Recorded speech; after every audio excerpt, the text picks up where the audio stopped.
The red button that changes everything. Picture this. You're sitting alone in a dark room, on a pedestal in front of you. A giant, glowing, perfectly round red button. Press it, and tomorrow, your life changes. No magic spells, no secret hypnosis. No text her this one weird phrase and she'll fall in love. Just one thing. You press the button, if you have the guts. And from that moment, you stop living as the gallant gentleman, and you start living as the kind of man women actually want to be with. This video, this is that button. What you do with it? That's your choice. 2 programs. Running in your head, inside every man's mind, there's a program running. And most of the time, it's called the gallant gentleman. This is the guy who always says yes. The guy who worships her looks, her status, her attention. The guy constantly thinking, what does she want from me? How do I impress her? How do I not screw this up? He believes, if I'm extra polite, extra nice, extra careful, she'll like me. In reality, he turns himself into a well-groomed, obedient little pet. Doesn't matter if he looks like a pit bull. Psychologically, he's a lapdog. He's available, predictable, harmless. He's terrified of making a bold move, terrified of rejection, terrified of looking stupid. And most importantly, he's obsessed with being liked, the other program. But there's another pattern, another program. The man who knows how to say no, doesn't fall at the feet of female beauty, does what he wants, not what's convenient for her, can tease a woman when it's appropriate, creates emotional conditions where she feels, I don't control him, he's unavailable, I can't break him. She feels it, he's uncontrollable, and that's exactly what draws her in. You've read this before, in pickup books, articles, motivational videos, and every time you made the same fatal mistake. The fatal miscalculation of 98% of men. Imagine there's a cassette tape in your head, labeled Gallant Gentleman. You live by this program. You're terrified of displeasing her. Her opinion means everything, every step. Calculated, cautious. At some point, you realize, this doesn't work. You go online, read a couple of books, watch some videos, and decide, that's it. Now I'll be an alpha male. You seem to pull out the old Gallant Gentleman cassette and insert a new one, alpha male. But inside, the motivation stays the same. You're still just repackaging your dependency on female approval in new wrapping. You're still doing it to be liked. You're just trying to be liked differently. That's the tragedy. You open a relationship book with one goal. How do I make women like me? But the truth is much harsher. To be liked by women, you need to stop wanting to be liked by women. As long as this irrational desire to live for female validation is alive, you'll stay stuck. Change the goal, from impressing her to enjoying you. Classic pickup advice focuses heavily on handling rejection. She turned you down. No big deal, keep your cool. But there's a more radical approach. At 19, going out to meet women on the street, I noticed something simple. Yesterday's version of me wouldn't have approached in this situation. Today's version did. Sure, her eyes might not light up. Sure, you might not get her number. But the high isn't in the result. The high is in taking the step through your own fear. You shift the goal. Not get the number, not make her like me, but take a step I wouldn't have taken yesterday and enjoy the fact that I could. In that moment, you stop being a hunter for female attention and become a man who hunts his own growth. Why she loses interest? You're talking to a woman, messaging, meeting up, coffee, normal conversation, not even a disaster, but she doesn't get hooked, doesn't fall in love, doesn't chase. She just fades away. Why? Because you're predictable. How is your date different from the 10 previous ones she'd been on? It wasn't. She's seen it all before. Same topics, same reactions, same script. Why should she feel anything special for you? Men search for answers in another book, another technique, but the mechanism is different. Your secret weapon: master the routine. The key to unpredictability is paradoxical. First, you must master the routine completely. Not one date, not 3, not 10, 50. Better yet, 100. From the first message or street approach, to the date, to the second, third, until you literally know by heart how people usually greet each other, what they talk about at first, where they laugh, where the awkward pauses happen, how women signal their own uncertainty, the stories they almost always tell. At some point, something clicks. You show up for another date. She's beautiful, smiling. Everything's by the book. But inside, you think, honestly, I'm bored. I've seen this 100 times. And that's where freedom is born. You start to play, not to impress, but because you genuinely want to do something alive. You drop a line that breaks the script. Suggest something unexpected. Make a move she's not used to. For her, it's like a glitch in the matrix. Why? Because you know the routine, but you don't live inside it. You're above it. She has more experience than you think. This shocks a lot of men. The average woman has been on far more dates than the average man. She has massive observational experience. From your gestures, micro-expressions, posture, intonation, she reads timidity, insecurity, attempts to seem cooler than you are, desperate fear of screwing up. And here's where the biggest mistake happens. Instead of enjoying the interaction, you turn it into an exam. You look at her like a judge grading your manliness. In that state, you're doomed. The one move that can save a weak date. Picture this. The date went flat. You were tense. Didn't feel like yourself. The conversation didn't flow. Going home with that sinking feeling? You don't want that. What do? Sometimes the only move is radical honesty.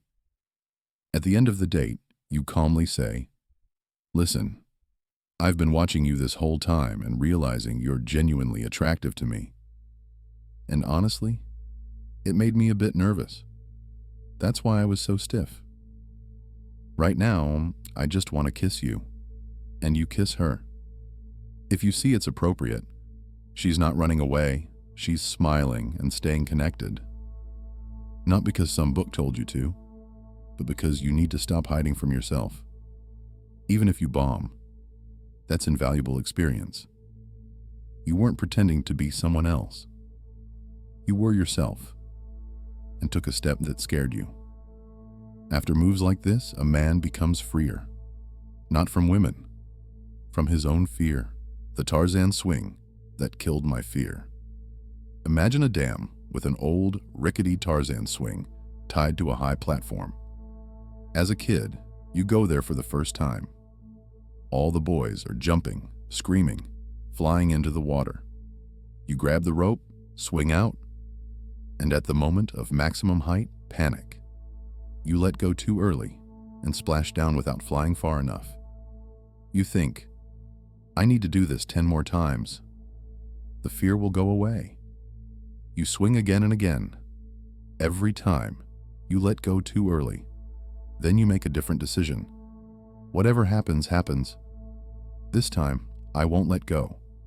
I'll fly to the end, even if it's scary. You do it once, and suddenly notice, the fear is gone. Interacting with women is the same swing. Sometimes you don't need another safe approach. Sometimes you need one, honest to the end. How to dominate, even from a weak position. You're on a date. She's dressed provocatively. Low-cut top, short dress, confident gaze. Your cheeks are flushed. You feel a bit flustered. Instead of shutting down even more, you play with the situation. Listen, do you always dress like this? I'd call it pretty bold. Honestly, if I weren't such a modest guy, I'd have taken you home already today. But you're lucky, I'm an intelligent person, can't just do whatever I want. You both laugh. The tension drops. Then you add, though you could take me home. What do you think about that?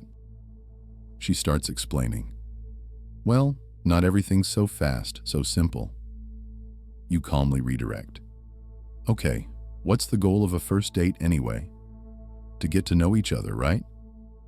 And what reveals a person better than their living space? How they live, what they surround themselves with. Home is the most honest mirror. Plus, it's a more intimate setting that helps people open up. In my opinion, it's the best way to really know each other. She hesitates, doubts a bit. Then you lead her to the thought. Still, I think someone should take someone home today. We just need to decide who takes whom. Are we really just going to drink coffee and call it a day? Today's date should end with something more meaningful. This is just an example. This creativity, you must birth it yourself. You can't use internet templates. You can only create it after you've mastered the routine. And no, this isn't about dragging someone home at any cost. It's about the ability to play, create alive dynamics, and not fear your own desires while respecting the other person's boundaries. You don't hunt Natasha. You've seen this typical scene, right? There's a guy who gets relationships. A friend comes up. Listen, you know this stuff.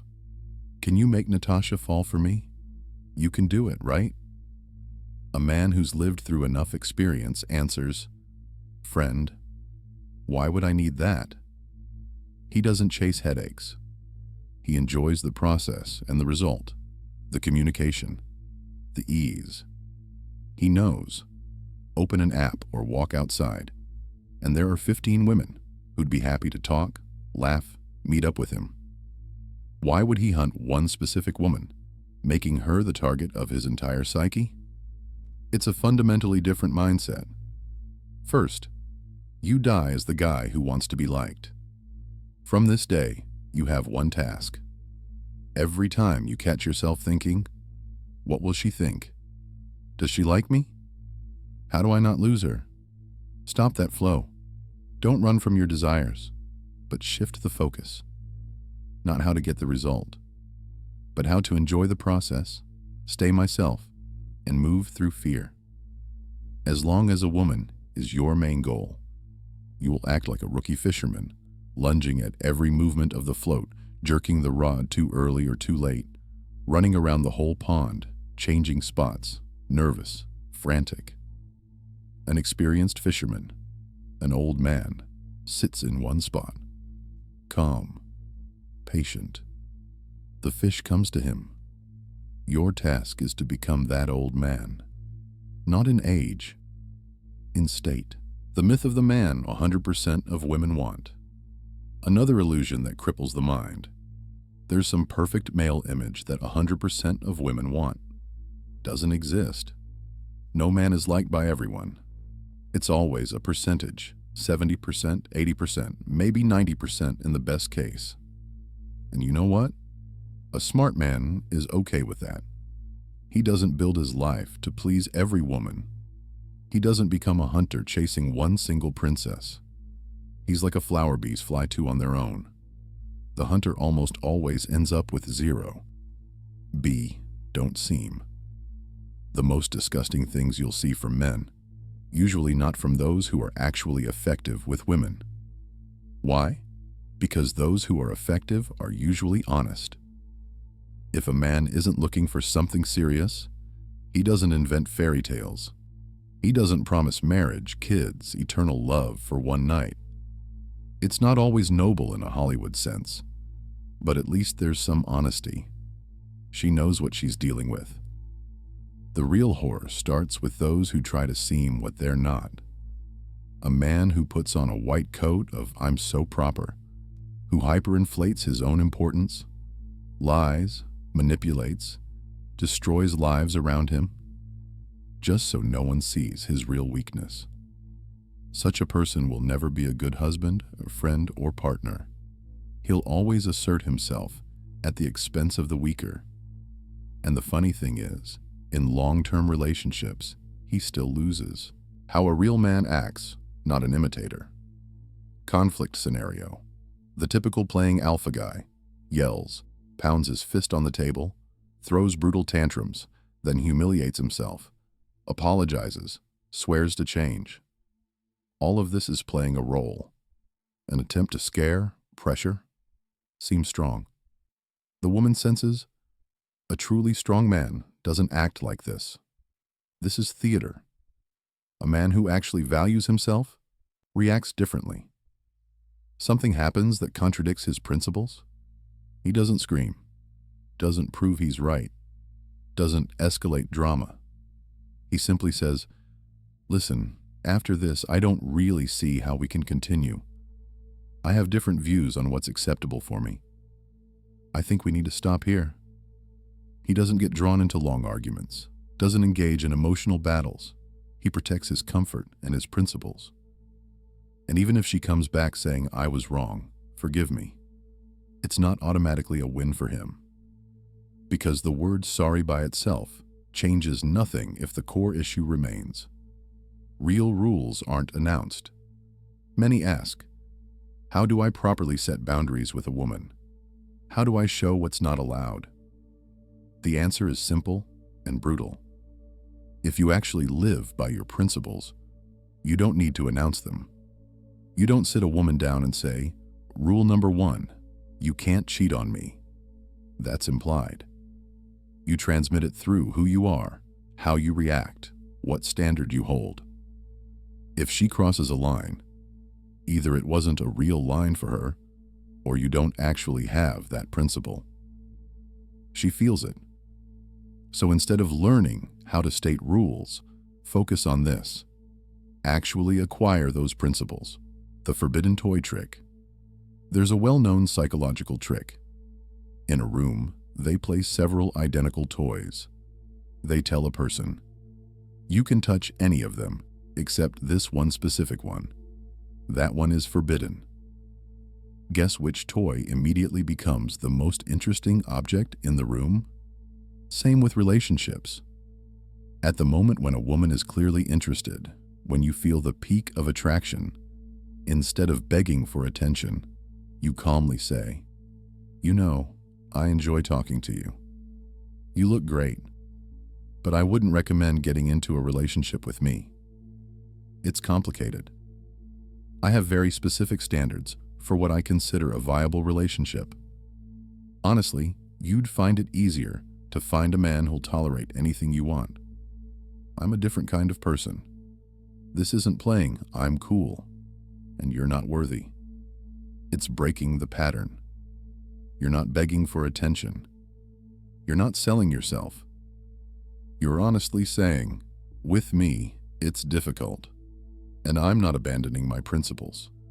And that's what makes you rare. Your red button. Now back to that dark room and the red button. Pressing it means accepting a few things. You stop building your life around the desire to be liked by women. You're willing to enter stressful situations that scare you and learn to enjoy not the results, but your own growth. You'll explore the routine so thoroughly that you can step outside it at any moment. You choose to be, not to seem. Not to play alpha, but to live as a man with principles and a taste for life. This isn't a quick course. Not 5 texts to make her fall in love. This is rebirth. That's why 98% of men stay gallant, convenient gentlemen, blaming women, apps, timing, the country, everything but themselves. The remaining 2% once sat before their internal red button and finally pressed it. Only one question remains. Are you watching this video to find another trick or to finally change the program?